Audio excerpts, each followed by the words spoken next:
Welcome back to another plant care session with Succulents Box. Today, we're talking about one important skill that every plant parent needs to know: repotting your freshly arrived houseplants. First things first, do you really need to repot your new plant? The short answer? Yes, in most cases. But the reason depends on the type of plant you have and how it was packaged. If your plant arrived bare root, meaning it wasn't in any soil, you'll need to pot it up right away. Bare root plants are usually shipped in a dormant state, and their roots are completely dry. That means they need moisture and nutrients as soon as possible to start growing again.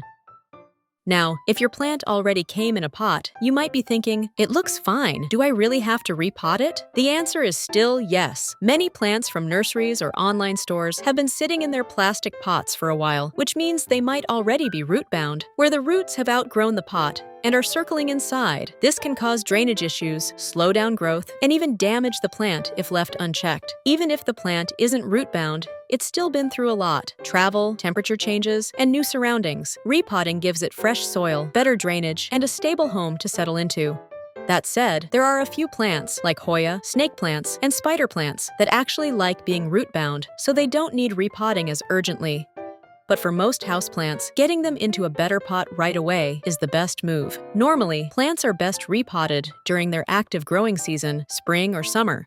But when it comes to a brand new houseplant, the best time to repot is as soon as you bring it home. They're already adjusting to a new environment, so repotting right away minimizes stress in the long run.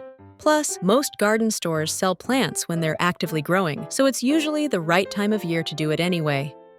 The first step is getting all your materials ready. You'll need a new pot that's slightly larger than the current one. About 10 to 20% bigger is perfect. You'll also need fresh, well-draining soil suited for your plant type, a trowel or shovel, and some water for after repotting. If your plant is really root-bound, having a clean, sharp knife on hand can help free up the roots. Next step is loosening your plant from its current pot. Turn it sideways, gently supporting the base, and start wiggling it out. If it's stuck, tap the bottom of the pot or squeeze the sides to help release it.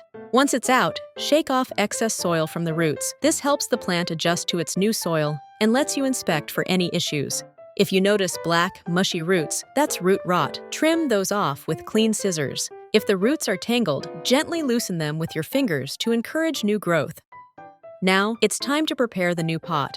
Fill it about halfway with fresh soil, making sure there's enough room for the root ball to sit comfortably. If your plant needs extra drainage, add a layer of gravel at the bottom before adding soil. After that, place your plant into its new home. Position it in the center, making sure it sits at the same depth as before, not too deep or too high. Once it's in place, start filling in the gaps with more soil, gently pressing it down as you go to remove air pockets. But don't pack it too tightly. Roots still need space to breathe. Finally, give your plant a good drink of water. This helps the soil settle and the roots adjust to their new environment. Just be sure any excess water drains out completely. No sitting water at the bottom of the pot. Now, let's talk about what happens after repotting. Your plant might look a little sad at first. It could droop, fade, or grow slowly for a few weeks. This is called transplant shock, and it's totally normal. To help your plant recover, wait a day before watering again. Let the roots settle first, then check the soil moisture regularly to build a proper watering routine. If you want to give your plant an extra boost, you can add a small amount of water-soluble fertilizer, compost, or even sugar water to help it bounce back faster. Also, keep your plant in a stable environment. Avoid direct sunlight, cold drafts, or sudden temperature changes. Just let it rest, adjust, and grow into its new home. And that's everything you need to know about repotting your new houseplant.